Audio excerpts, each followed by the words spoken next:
कटक जिलार किशननगर थाना अधीनस्थ प्रहराजपुर हाईस्कल पड़िया चंचकता करी आयोजन कर चलुवा मीना बजार आयोजक उद्घाटक स्थानीय प्रशासन विरुद्ध में कोर्टर द्वारस्थ हेबे गौरक्षक वरिष्ठ आईनजीवी सुरेश पंडा।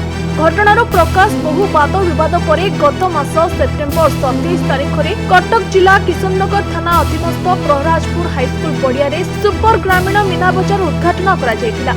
एही मीना बजार पई सरकार रखिथिबा समस्त शर्त पालन करा जाय नथिला। किशननगर थानारो कोनोसी परमिशन मध्य अणा जाय नथिला।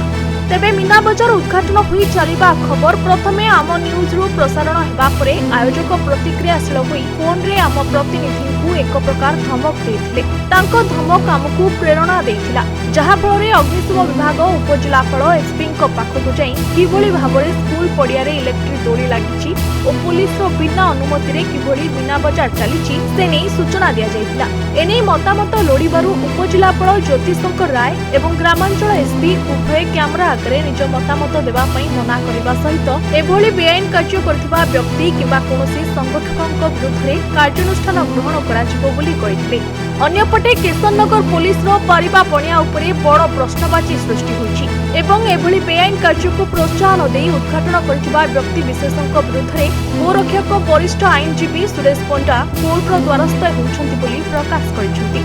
सूचना थाउ कि गत वर्ष पंचायत रे बम पका घटना को नहीं राजनैतिक चापरे जेउभଳି भाबरे तदंत को दिगहरा करा जाई केस को बंद करा जाईतिला, सही केस को रिओपन करबा पई स्थानीय अंचलर बुद्धिजीवी कोर्ट रो द्वारस्थ होउछन्ति बोली विशेष सूत्ररु जणा पड़िछि।